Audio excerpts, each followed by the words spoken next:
Hello, everybody, and thank you for tuning in to the Liberty Report. With us today is Daniel McAdams, our co-host. Daniel, good to see you. Good morning, Dr. Paul. How are you? I'm doing fine, thank you. Good. And we're going to make an effort to improve the world. Yes. And the only way I've ever learned how to improve the world, the only thing that we really can do something is to improve oneself. Yes. And that's our responsibility. And part of our effort is to try to understand things and things that we think are good and prosperous and good for the people. We try to pass that message out. And you know, every once in a while, we meet a few. Matter of fact, I think there's a few out there that we probably don't even know about. Yes. And that's why we keep going, and that's why people give us a lot of encouragement, and that's why we should thank our viewers that keep coming back and helping us out. Yes. But I want to talk again about some foreign policy. It looks like, we were lax on foreign policy. Trump just didn't get us into enough hot wars, so we didn't go so much after him. We did talk about it, though. Yeah, when he he did. did good, we tried to let people know. When he did bad, we let them know, too. But with this crowd that we're dealing with now, they're not new. They've been around. They've been Obama's crowd. Obama was never as good as the media portrayed him to be. He was much more difficult with a decent foreign policy. Yeah. And in many ways, statistically, and Trump hasn't been bashful about it, that the big numbers are actually better under Trump than they were under Obama. But I want to start with China. China and Taiwan. They've been around for a long time. I remember the debate between Kennedy and Nixon on Matsu Islands and what would we do if the Chinese went into the Matsu Islands, and that was the big deal out of that first debate. But no, they're still doing the same thing. It's the communist Chinese, and we've subsequently had that horrendously foolish war in Korea. And now, there are threats, and the hawks, the American hawks, are the ones that we have the most direct responsibility about, because they represent us. They take our tax money, they send our kids off to war, and what they say, we have a moral and a legal responsibility more to try to explain what's going on. Well, Zero Hedge, as usual, can come up with some pretty good research on this, and the first item I want to mention comes from Zero Hedge, and they mentioned Dave DeCamp once again. We've talked about him. But the headline is, China invasion of Taiwan means war with us, Tom Cotton argues. Yeah. And that was the catch. What is he, who does he think he is? I think I know exactly who he thinks he is. And he can't see, he can't even come close to giving us credit for the way we see it, because it's so different. And I'm sure he thinks he's doing exactly what the Constitution tells him what to do, what he's doing for peace in the world, and all this other stuff. But this whole idea, the attitude is what bothers me the most. It's almost like Cotton has spoken, and we have to do something. We have to prepare. And he said that we would go to war. Essentially, if China goes into Taiwan. Taiwan, through weapon sales, and maintain a policy known as the thing that we have been following, this policy. It's called strategic ambiguity. That's pretty appropriate, Ambiguity is alive and well in Washington, except if you look closely between the lines, you know exactly what they're up to. And then they go on, this article, this strategic ambiguity means the U.S. is not guaranteed to intervene in Beijing moves, if Beijing moves to take the island. So if that's it, this is what Cotton is challenging. So and yet, if you listen to CPAC, I don't think he had many opposition people to this talk about don't mess with us or we'll blow you up, we'll put sanctions on you, and the consequences will not be a big deal. I think it's a big deal. I think you think it's a big deal, and it's dangerous as all get out as far as our liberties concerned, the well-being of our military forces, our national security. There's so many arguments could be made that we should not be going out of our way to provoke antagonism. And then, you know what the answer to that by the opposition to us is, you guys are identifying with, you think too much about those Chinese commies than you do about the American national security, and that's the debate out there. So I think what we should do our very best to show that the policies that we have been following has been a greater threat to our national security, and because we've been following basically this policy of interventionism wholesale since World War II, gotten out and not bothered with the Congress at all. And I don't think that we've been more secure. I don't think we're richer. I think we're in more trouble. I think we've lost more civil liberties. So this is to me and to many others a big issue. And I think when the American people hear about this, they say, yeah, that makes sense. So I'd like to have more people, look at this and say, yes, a non-interventionist foreign policy without surrendering anything does make sense.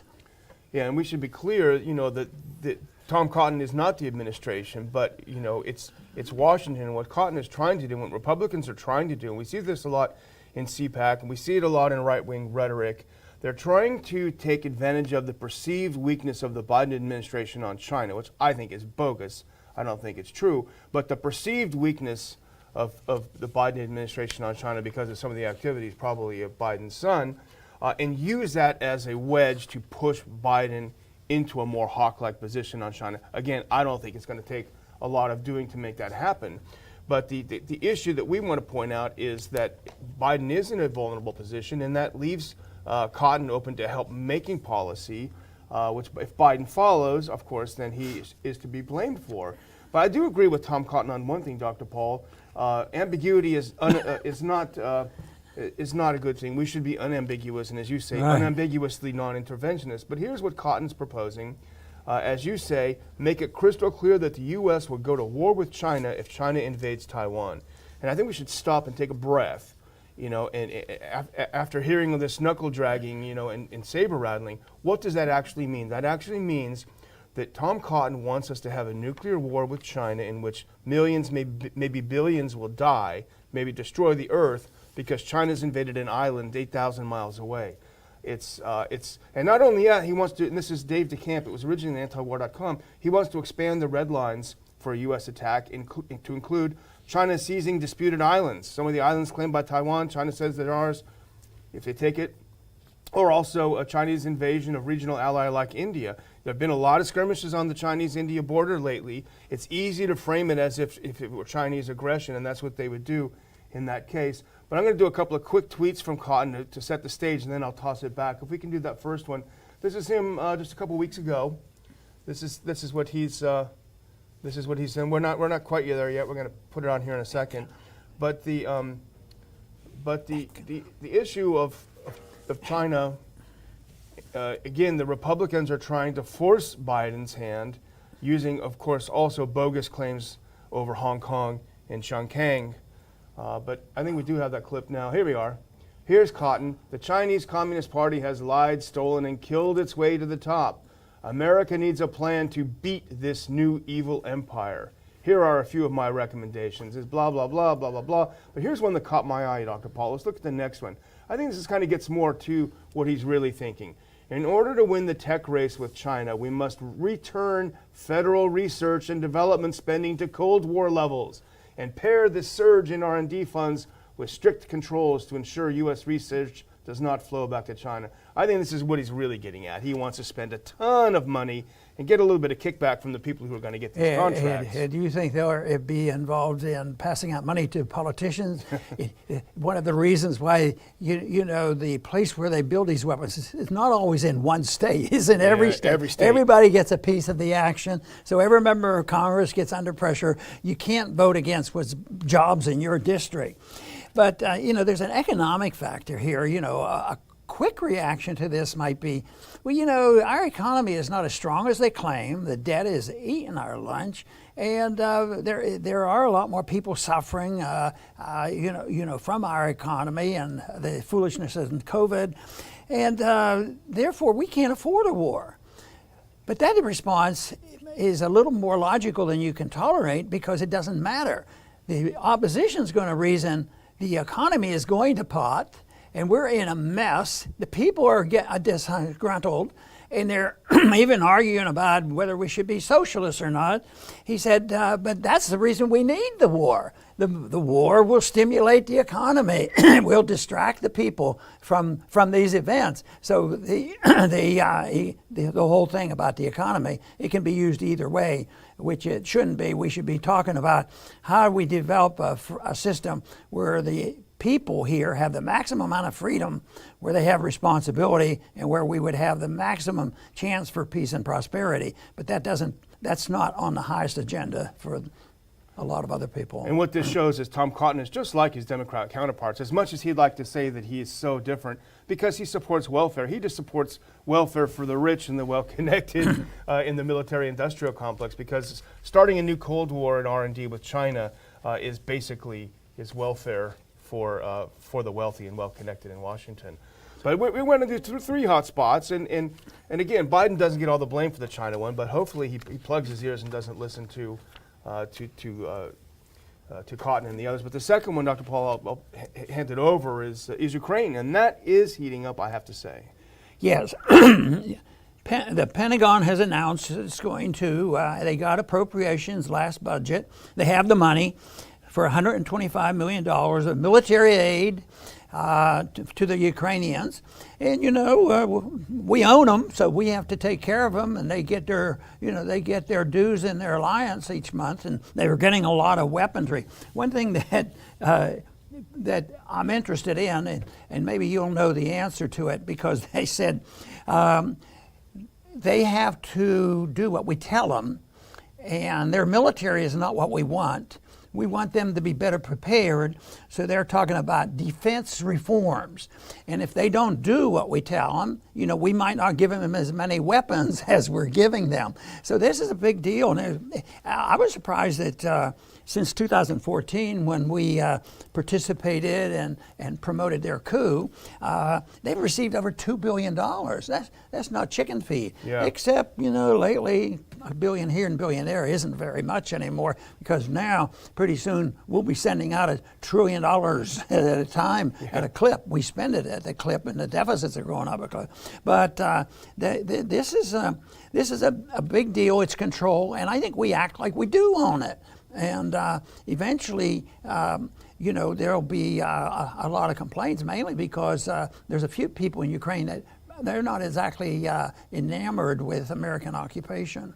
Yeah, certainly the people in eastern Ukraine, the Donbass area. But, we don't give Trump a pass, because he certainly didn't reverse our ridiculous policy toward Ukraine and Russia. However, he seemed less enthusiastic about it. And what we're seeing in the first weeks of the Biden administration is a return to the hyper-aggressiveness, a return to really taking back control, taking back the influence of the Ukrainian government. And that shouldn't be surprising, because we have people like Victoria Nuland and Donald and Tony Blinken. I almost mentioned his father's name, but Tony Blinken coming back, and people who really were the architects of the U.S. regime change, the U.S. coup in Ukraine in 2014. So they're back, and they are feeling aggressive. They've been cooling their heels in the Washington think tanks, and now they want to be back in the action. But as you say, there has been a lot of money. We also know the aggressive rhetoric has returned, because both Secretary of State Blinken and Biden said on the anniversary of the vote in Crimea to rejoin Russia that we will never recognize this, quote, annexation of Crimea. You combine this with the Pentagon, who of course is led by a former Raytheon board member. You combine it with that, and you combine it with shipping over 2 of these Mark 6 patrol boats, a lot of high-tech equipment, and you can see what's happening. You can see this return toward a more aggressive attitude. But the thing that most people don't know, and Eva Bartlett, I think she's been on the show, she's a friend, she did a great piece today. If we look at this next clip really quick, because there hasn't been a lot of attention paid, But she did a piece on RT today about, well, nobody's looking. The shelling continues in Ukraine. Kiev is still shelling Donbass. It's still shelling and bombing people in eastern Ukraine who happen to be ethnic Russians and Russian-speaking and would rather be part of Russia. They're still getting blown up on a daily basis, and nobody is paying attention. But what I think, Dr. Paul, is hearing this more aggressive rhetoric from D.C., seeing the money flow toward Ukraine, I think it's going to embolden the government in Ukraine. It's going to be wink, wink, okay, let's start this thing back up. We have to realize and recognize at least the hypocrisy in our policy, because we always do good things.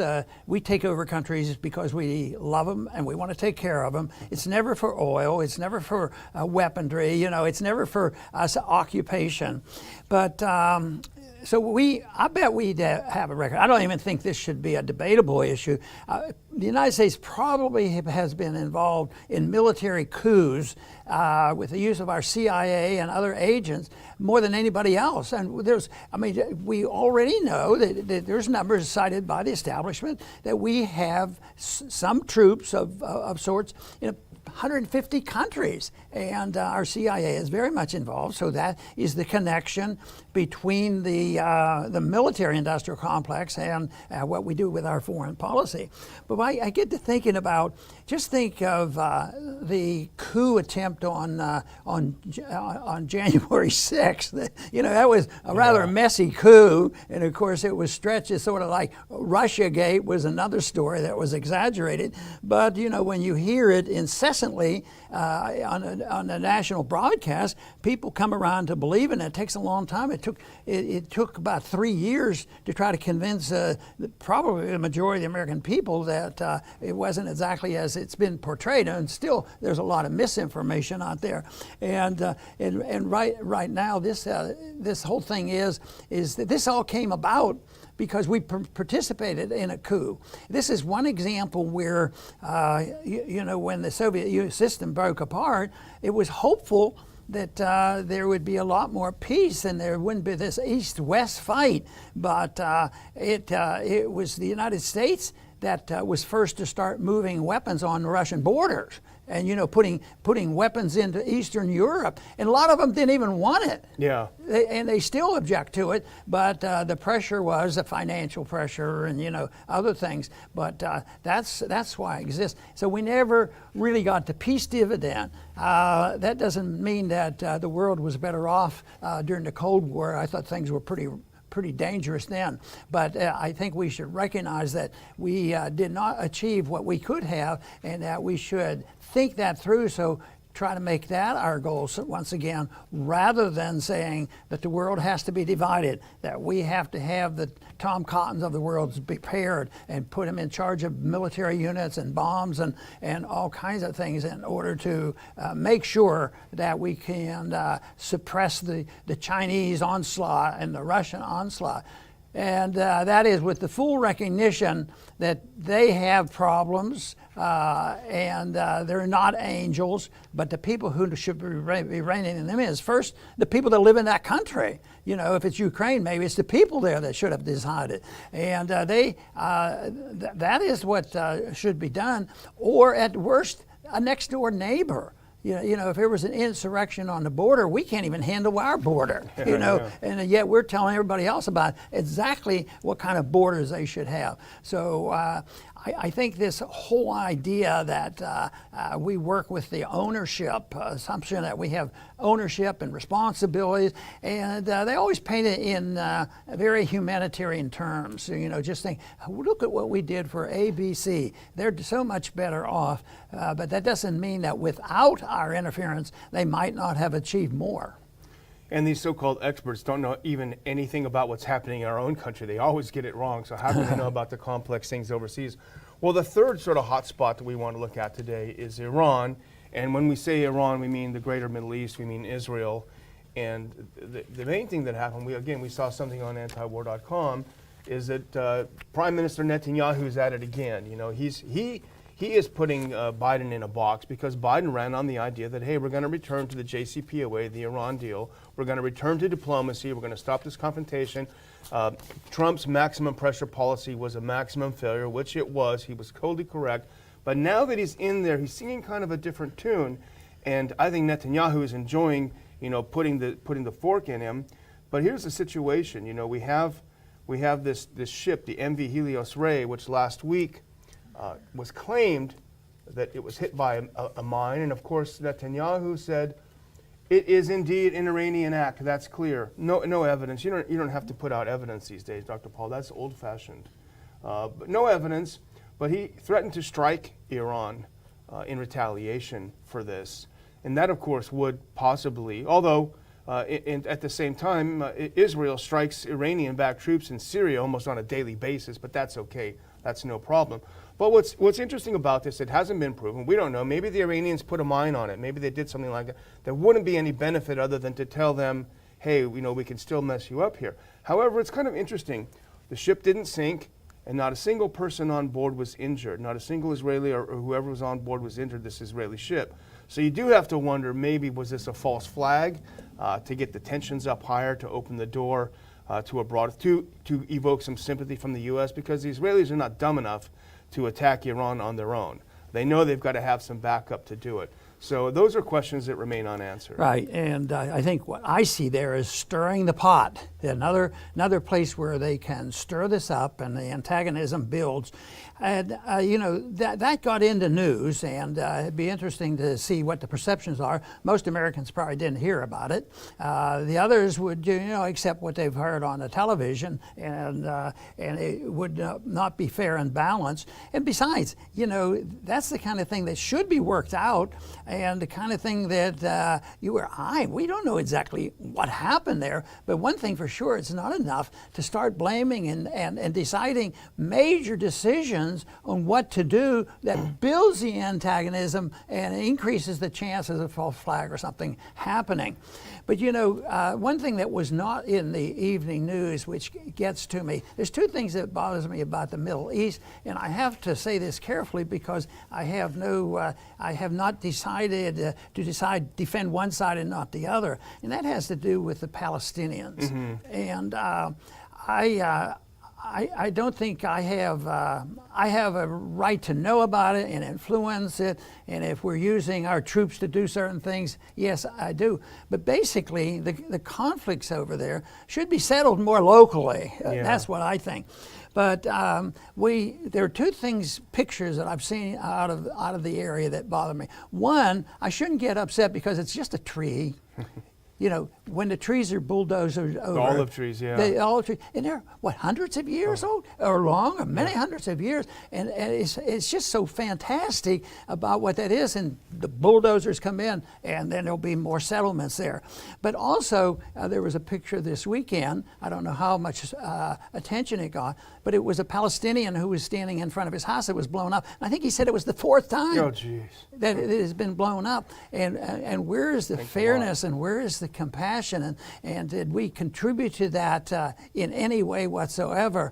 But it's a boiling pot, and over there it's been that way for many years.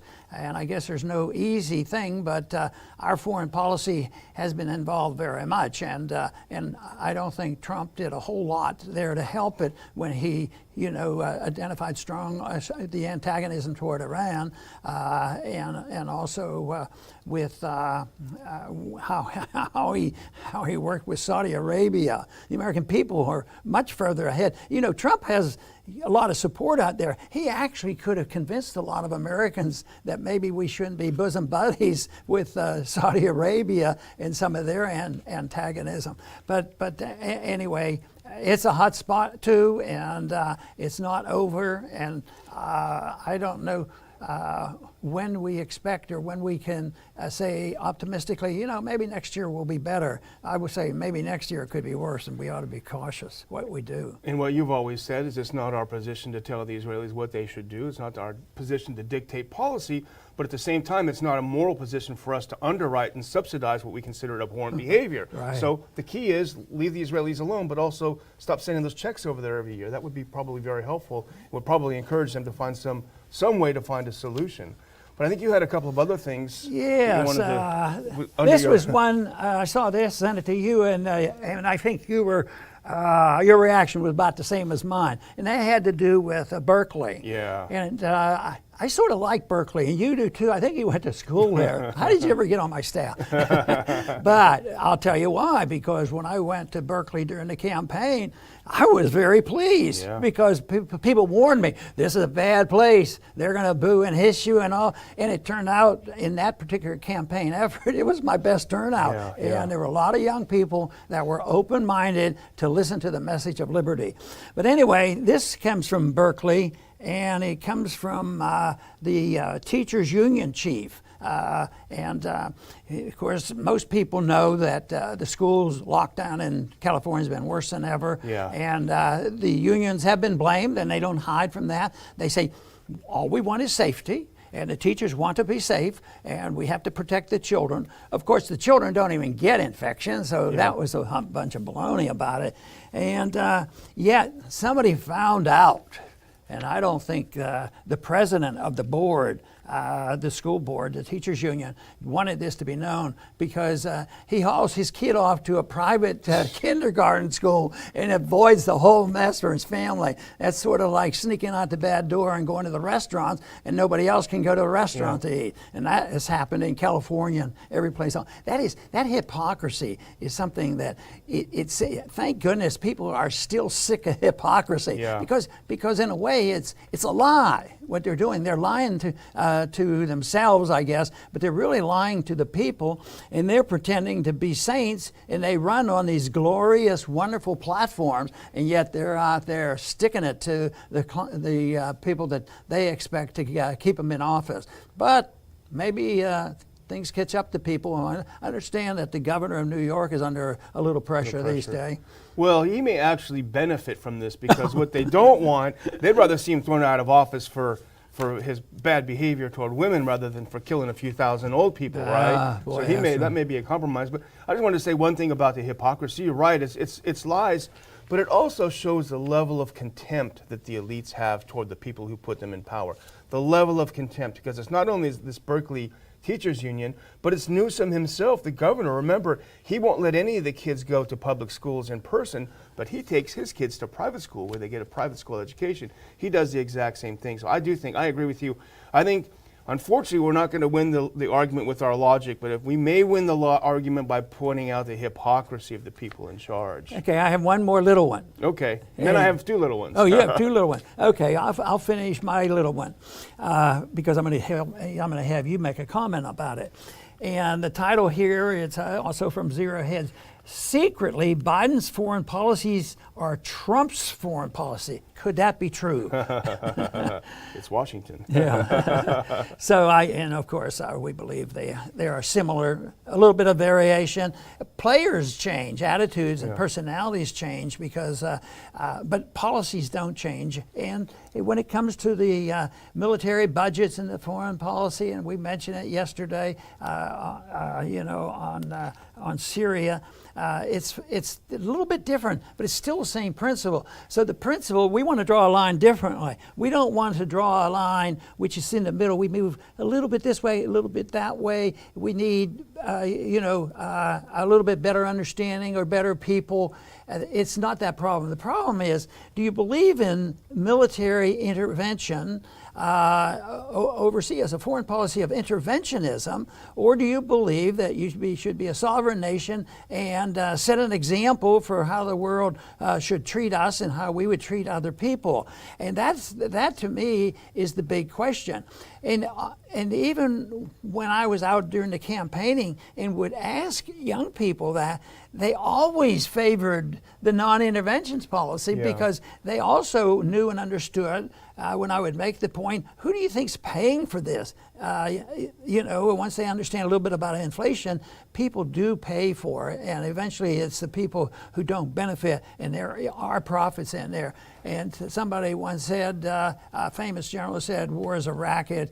I think Smedley was right. The war is a racket, and it continues. So the foreign policy is a racket, and they have to. And it's based so often on just not telling the people the truth, and they are willing to lie. And like I've mentioned and used the quote so often is, in a dictatorship, lying. If you tell the truth, it's treasonous. Truth is treason. If you have an empire, and we have an empire, and look. Just think of how some people are being punished, for telling the truth. We have talked about our friends and people who have tried to tell the truth, and they end up in prison. What a tragedy. Well, here's someone else who's being punished, Dr. Paul, and it's going to surprise you a little bit. Let's look at that next clip. This is something everyone's talking about this morning. Dr. Seuss books have been canceled over racist imagery. And it's sort of funny because, the internet is permanent. And here you have Michelle Obama reading Dr. Seuss books and everyone dressed up like Dr. Seuss. All of a sudden, it's turned out that Dr. Seuss is a horrible racist. He's got to be canceled. They're going to stop publishing several of his books that contain racist imagery. Of course, this whole campaign against Dr. Seuss started when Melania Trump, the former First Lady, gave a gift of a book to a library, and that put all of the cancel culture people on. But the weird thing about it, of course, I grew up reading it to my kids.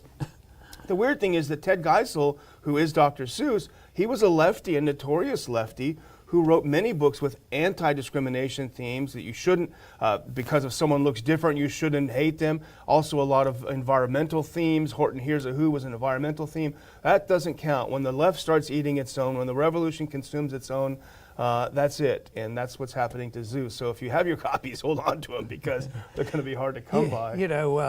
Some people will react, well, if the government didn't protect us against this bad stuff that's going on and clean up this mess and get rid of these bad books, who's going to do it? Well, first thing is you can't trust the government to do it. They always have an axe to grind. But it's very simple in a free society. The individual first has a right to read what they want. And they should be able to say and write what they want, as long as there's no slander involved or incitement. But the judge on this is a kid's book. If books were read to you as a child, it must have been your parents that had played a role in judging. But boy, that's old-fashioned. The parents aren't smart enough to do this. Matter of fact, it's a village. You need to get your information from the village to find out what we're supposed to read. So unfortunately, we're not quite there yet, and letting the parents be the parents. And we're getting long, but I can't resist putting this last thing up. And let's put this last clip up because this is going to happen in just about 2 hours. Texas Governor Abbott hints at, quote, exciting news Tuesday that could include the rollback of Texas's COVID-19 restrictions. He's now that the writing is on the wall, he's trying to walk back, his edict from July, his dictatorial closing of businesses, closing of restaurants, closing of pubs. If he opens it, that's fine. My guess he's not going to fully open it, but he should not be given a pass because he's already destroyed thousands of lives by shutting down restaurants, destroying businesses, putting people out of work, putting people in lockdown and semi-lockdown, forcing people to cover their faces when we know there was no benefit at all. All we have to do is look down the way to our neighbor in Florida and look at what they've done and look what happened to them. And the virus followed the exact same trajectory as it followed there with none of the restrictions. He shouldn't get a pass. What he's done is something that's unconscionable the way that he has, and also unconscionable, Dr. Paul, sorry to get on my soapbox, but the Texas legislature has been completely quiet about this with very few little peeps as exceptions. But no, he doesn't get a pass. Even if he opens up today, he deserves to be retired from public office. He's done a lot to undermine the image of Texas, yes. in the eyes of foreigners too. Oh, yeah. We thought Texas was better than that. When when the lefties or the righties too, the interventionists, once they want to program something, they don't come up with Social Security and say, well, we're going to make it 35% and do this, or the income tax. You know, it's a little bit here where people don't know it. Incrementalism is a serious disease because it's the issue, it's the principle. Even if the principle is being used to affect 1% and it doesn't seem to hurt many people, that's when you should be most alert, because the incrementalism grows. And just think of it, you know, of all the things that happen, always start small and build. Now, and when it's in reverse, you express maybe a little reservation. I'm going to wait and see what he does. And the odds of him, you know, making a pronouncement. Now, a better pronouncement is what DeSantis did. He says, this is it. We've had enough of this. And it can be done. And there's no proof that his people suffered anymore, and that he had the great benefit of an economic benefit from all this. But there's always this thing that, okay, we're going to do this. We're going to open up the restaurants, and we're going to have 37% capacity. If you go to 38, you're going to jail. And the whole thing is just crazy. And who does all the counting? I wondered when this was starting. There's so many policemen to check up on all these things. And I thought there would never be anybody punished. But evidently people like to be the policemen. They're out there and they're arresting people and fining people and closing people, and the shops close, capitulations, and the people go over. They're very acceptable to this. The government told us to do it, and on and on. But there'll be an announcement. It won't be DeSantis that's making this announcement. I hope I'm wrong. I hope I eat my words, and I hope it comes back and says, 100%, they're your restaurants. Let the people decide. If they want to take a risk, let them do it. Then we could clap. You have a... That's it for me, Doctor. Oh, okay, very good. I'll close by just saying I want to thank everybody once again for tuning in to the Liberty Report, and we'll work hard at being optimistic, and I still think it's great to point out the people who are inconsistent and defy their own rules, because once again you recognize who's telling the lies. People basically, there's a lot of white lies told, and politicians, you know, rationalize and do all these things, but there's a limit to what the people will put up with. And when they think of politicians outright lying to people and being very inconsistent, and right now in the last year it's been the people who wrote these laws and punished people severely, took away people's liberty, at the same time they'd sneak out the back door and go and do exactly what they'd put somebody in prison for. That's disgusting. But the people are going to wake up and demand their liberties. Let's hope our government helps us prove that message today. And I want to thank everybody for tuning in to the Liberty Report. Please come back soon.